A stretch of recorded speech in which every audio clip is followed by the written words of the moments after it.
Tom Fiddzy here with my review of WandaVision Episode 9, the final episode of the series. And what did you think of this episode and this series overall? For me, it was a little bit of a roller coaster, this series. And this last episode, I really don't know what my exact thoughts are regarding it. Because by the end of it, by the end of the series, it felt like the series had only just started, if you know what I mean, because it had set everything up for future stuff, for the future of the MCU, and that is where it ended with the setup. We got the Scarlett Witch origin story, and then it just ended just as she became Scarlet Witch. It was like literally just the origin story. The whole series was really a reset origin story in many ways for many characters that kind of didn't get standalone origin stories, because it was like Vision's kind of second origin story as well.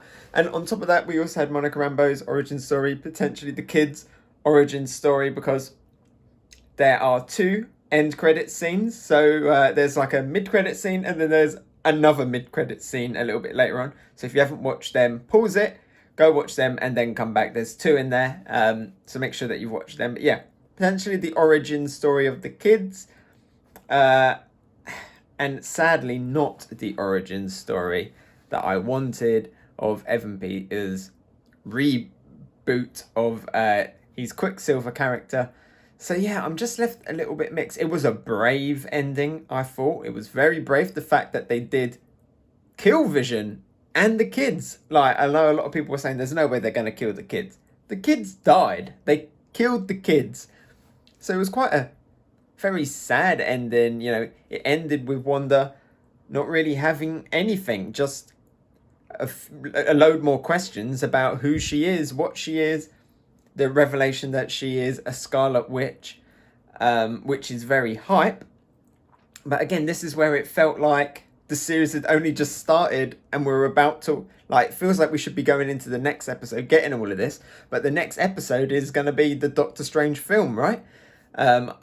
I'm sure that there probably will be a WandaVision series 2, because Wanda and Vision are still around. So let's just go back and let's break down what actually happened in this episode, shall we? So the first thing is, obviously we had Wanda and she became the Scarlet Witch, which was awesome.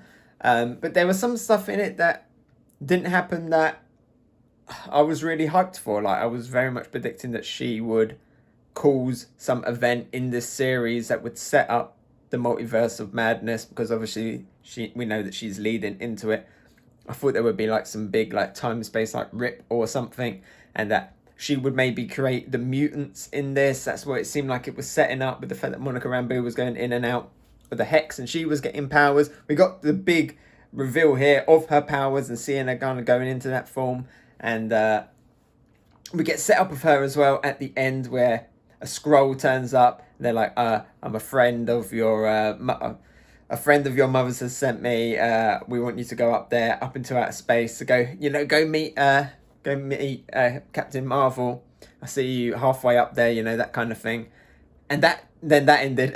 So that was like set up, very much set up for the Nick Fury series or film, whichever one we're gonna get of Nick Fury. That was big setup moment for that. But we got our powers in it, which was cool. And so I thought with her, she was like going to be like the first kind of mutant, like, even though she's not really a mutant because it was actually the force field, but I thought that is kind of what it was like teasing and leading into, and then that didn't go anywhere. So, and then the biggest one, of course, was the fact that we had Quicksilver. We had Evan Peters playing Quicksilver. We all thought it was the Fox one. Then it was like, maybe it isn't. Then it was like, oh, but maybe it still is. This could be the clue. This could be the thing that gets us into the multiverse. This could be our first confirmation of the Fox characters coming over to the MCU. And no, it's just a guy called Boner. It ended up just being a guy called Boner. That was quite disappointing. I mean, it ended up just being they cast Evan Peters to play Quicksilver for us, the fans, and not at all for the story, which was really disappointing, because that could have gone somewhere really cool. Obviously, I know that we're getting multiverse stuff, and with the Spider-Man, we're potentially getting all of the different Spider-Men, which would be really, really cool. I was kind of really hoping that they'd do it here with the X-Men. I thought it would be a really cool way to introduce, because we all knew that there were two Quicksilvers at the same time with Fox and MCU, and I thought that would be a really cool way of introducing that multiverse concept into the live action by taking on the Fox stuff and bringing it over, very much mirroring kind of what happened in real life with the X-Men, being part of Marvel, then being separate, then coming back over. It would have been really cool. And they didn't do that. So it was just a guy called Boner. His name was Boner, and it was just played for a laugh. And that was it. It's at the end. Right. Did Agatha Harkness, I'm guessing, then gave him his powers? That was so disappointing. All of the theories that we could end up getting Magneto coming in at the end, that he would stay over there, a portal would open, all of the other ones would come over or whatever, and no, just a guy called Boner. I mean, maybe there's still a chance that he would come over, because I do really want to see his Quicksilver come over as Quicksilver, just because I thought it would be interesting to get that different perspective where, they are brother and sister, but they are very, very different with very different origins. I thought that would have been really cool. And then eventually seeing the two Quicksilvers maybe on screen at the same time. So maybe series 2. I don't know. So yeah, you had the Quicksilver stuff that was disappointing. The Monica Rambeau stuff that kind of just went into set up for another series. The Agatha Harkness stuff was really cool. She was the big villain. There was no Mephisto, which as well was disappointing because I thought that was going to lead into it. But I'm kind of relieved in a way, because I was worried that if we are going to get a big bad guy reveal at the end, in the last episode, that there isn't going to be enough time, and I don't want him to just get killed off in like one episode, kind of like Dormammu just turning up, big angry face, fire some laser beams, that's the end of it. So I'm glad that it was just Agatha and she wasn't full bad guy. She was just trying to understand Wanda, she was like, basically give me your power so you don't kill yourself. She was in a way being that mentor that she was in the comics, but slightly twisted, so still a little bit bad. We don't know what her intentions were when she got that power afterwards. But she's still around though. That is the most important thing. So that was really interesting. And at the end of it, because Wanda put the hex on her so that she thought that she was howdy neighbor. She thought she was the neighbor, but then so she is still alive, but she's not dead. That is the good thing. They haven't killed off a good villain, maybe not villain. She is still around to come back. But then that was also brave as well. That was a very brave choice that they did that, because it very much made Wanda the villain overall. Wanda was the one who made the hex, did everything to the people, and what she did to Agatha at the end was cruel, Agatha called her out on it. So again, very brave ending. But I am glad that Agatha actually really was just the main person at the end, because I thought there would be way too much if they did bring in Mephisto. I still really want Mephisto, and we'll talk about that when we get to the end credits stuff, the other main end credits thing, because the first one was the Monica stuff. But it was really cool what happened to Agatha, but I'm just glad that she got her focus at the end episode, and that she is still around. The most important thing for series 2 can come back. Scarlett Witch was like, well, if I ever need you, I know where to find you. And obviously if she does go back and get Agatha isn't going to be happy about it. And I felt very sorry for Agatha, and I really do hope that she comes back and gets a much bigger role as well in going forward in the MCU, because she was a very cool character. She's been around for a long time. There's a lot of possibility, I think, for a character as well. So yeah, good stuff with Agatha. Agatha was probably the highlight. Vision, battling Vision. We got the laser beam battle. We got them phasing through each other. I really liked the portrayal of White Vision. How Bettany did a slightly different take on it. He kind of looked like a 3D printed Vision, but he had that like snarl. He was like, that was the main thing. He was like, I've got a constant snarl. I'm angry. That was just a really small touch, and then that snarl disappeared, and he just started copying what the other Vision's doing. Then he was like, I'm Vision, and flew off. So that was the Vision's second origin story, and he's flown off, no doubt, for the sequel. But he's dead and not dead, because he died in this episode, the Vision that we know, and then a new Vision lives on. We don't see that White Vision turn into the multicolored Vision, so very interesting. They had a good talk about, if you have something in a museum, a boat, and you keep replacing the wood, at what point does it stop becoming the boat? So we're kind of getting that with Vision as well. So yeah, interesting to see what he comes back as. But again, felt like it was the start of a series, not the end of a series with that thing. So that was a little bit disappointing. It didn't go the predictable. Well, it kind of did. The Vision in the TV Vision gave the White Vision the memory, so they kind of joined. So, you know, the mind went into the body, which is what I was expecting, but I was expecting like a full merge. I was not expecting the sad scene where the Vision from the TV world dies along with the kids. So there, brave choice, very sad choice as well. And then a disappointing choice in that the other Vision just flew off. So we gotta wait for that again. Probably series 2, which will feel like the start of series 1. And then the main bad guy was Hayward. Who cares? Boring. Didn't turn out to be anyone. He was just a bad guy behind the desk. And so let's talk about that. Okay, so let's talk about the main hype then. So the disappointments were the fact that the Evan Peters Quicksilver was just a guy called Boner, that we didn't get any of the stuff bringing over the mutants, like creating a big rip or tear in the space-time continuum, that Monica Rambeau was just kind of there for setup for another series, and that the other Vision just flew off at the end. But the good stuff, the brave stuff, you know, the fact that they actually did kill off the kids. Wanda started the series in tragedy and ended the series in tragedy. The fact that they killed off that Vision, that was very satisfying, them saying goodbye, but they will say hello again in the future as well. And Agatha Harkness as well. They didn't kill her off, but they kept her around, and you feel sorry for her, you feel empathy. So yeah, mixed bag. Let's talk now about the end. The very end of this, the final mid-credit scene. We see Wanda walking around like a little hut, and then we see Wanda levitating in her Scarlet Witch outfit. That is the best part about this whole episode, is the fact that she now has a Scarlet Witch outfit, like the comic books. I was worried because we see her with it, and then she's back to normal. And I was worried, now that the hex is gone, is she not going to keep that outfit? But then she wore it again as she flew off, and then we saw it in the end credits. And what is interesting about this end credits is we kind of see her doing like a Doctor Strange thing. She's reading through that spell book that Agatha had, and she's obviously trying to find a way to get her kids back. And we hear their voice calling out, "Help me!" and it ends. So if you know how they are created in the comic books, you know that this potentially isn't the end for the no X-Men, the no ripping apart dimensions, and no Mephisto stuff. That could still happen. It just hasn't happened in the first series like we all thought it was. We are going to have to wait. Probably going to have to wait for the Doctor Strange film, if not series 2, if there is a series 2 of this. So what could this mean? This could mean that she's searching for her kids. She hears their voice. Where are they?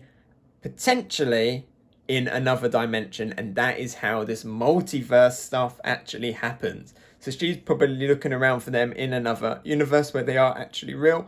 One where obviously they're endangered, that she can go and rescue them. That gives me hope that maybe we could still get the Evan Peters Quicksilver coming. We could still get the other X-Men and mutants coming in. And we could as well also get Magneto and stuff coming in and ripping everything apart and just creating the crazy multiverse MCU that links all of the old Marvel films with the new Marvel films and makes it all one complete canon. That could still happen, and that was very interesting with Scarlet Witch as she is in the comics. I'm very happy that she finally got her full origin story. There's still questions about how Pietro got his Quicksilver powers. Like, was he already like a mutant thing as well? Is there something like, is there going to be like another witch turn up, like a speedster, and be like, "You are the Quicksilver," like some prophecy thing as well? Or did Scarlet Witch give him the powers? There's still a big question mark over that. Don't know if we'll ever get that explained. Maybe. But yeah, that ending was hype. I just kind of wish that was the main focus of this episode, because that was the stuff that everyone was speculating, everyone was all hyped for. How is Wanda going to connect the old film to the new films and create the multiverse of madness? And we only got a tease of it at the end credits, the mid-credits scene. So that was exciting and disappointing at the same time. And overall, that's kind of how I feel about the first series of WandaVision. Exciting and disappointing at the same time. The first 2 episodes, this very sitcom episodes, didn't enjoy because I just don't enjoy that genre of sitcom, so it was hard to get through, but in the grand scheme of things, it made sense. Then in the middle, it got super interesting as we started to learn about what's going on. Then it kind of got into like flashback recap situations where Wanda was going back, visiting her past and stuff. It was still really cool. And then, but you know, it wasn't as exciting. And then it ended just a little bit disappointing because of the fact that we had all of those weeks speculating, and it went absolutely nowhere that anyone was expecting, and it wasn't like the direction that it went was exactly an amazing revelation on its own. It was still just kind of like meh, and I hate just saying it as meh for a review, but it was just kind of like, a bit safe, I guess. You know, it didn't go super weird. It was just, yeah, Wanda did it all along, which was brave because it made her look like a bad guy. But I was really kind of hoping that it would just pull out some really crazy things from the comics. I guess that's more of what I was upset about. But yeah, overall, I would say it was a very good start to the Marvel Cinematic Television universe. I wonder now, because we had all, you know, the opening bits of the Marvel dun dun dun dun dun dun dun dun dun. We had all the pictures going. They obviously didn't have any TV stuff, so now when they go into Falcon and the Winter Soldier, they're going to start putting some WandaVision clips in there and slowly add them as each series goes on till you get one for the films and one for the TV. So but I am excited about what's to come with it. Looking forward to the Doctor Strange one. I'm just very surprised that it wasn't more heavily connected, apart from that kind of end credit scene. You know, it did feel like the show had just started and then it's ended. So and that's always disappointing when a series kind of ends like that. So I guess we will have to wait for Series 2 and Doctor Strange to really get the full picture of the story. So still got to do a lot of waiting with WandaVision, but I am excited to see where the rest of the journey would go. And that's my thoughts. I'd really like to hear your thoughts. I feel like I kind of just rambled on a little bit confused, because I am a little bit confused with it overall. I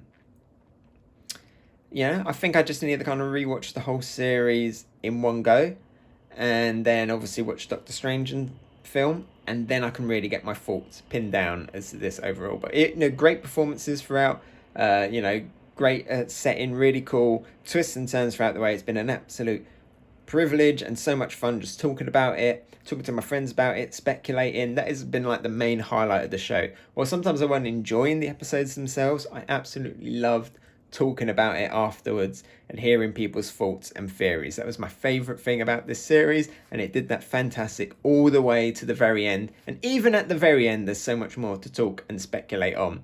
So for that, thank you very much, WandaVision. I'm going to leave it there. I will just say as well, just before I forget, when the vision threw the other vision into that like Winnebago, I swear, was that the Breaking Bad one? It looked like the Breaking Bad one. I rewound it again. I was like, is that the Breaking Bad one? Because we had what's his name? I don't want to say Walter White. What's his name? Bryan Cranston. We had Bryan Cranston in it last week from Malcolm in the Middle. So was that a little Breaking Bad reference? Probably just a coincidence, but I saw it as that, and I was like, it's the Breaking Bad one. In my headcanon, it's the Breaking Bad van. So, that was really hype as well. Okay, so I've been Tom Fiddzy. Yeah, let me know down in the comments below what you thought of this episode, the whole series as a whole, and what are your theories as to where it's going to go. Is she going to pull her kids out from the multiverse and bring with them Mephisto and maybe Magneto as well? Okay, bye!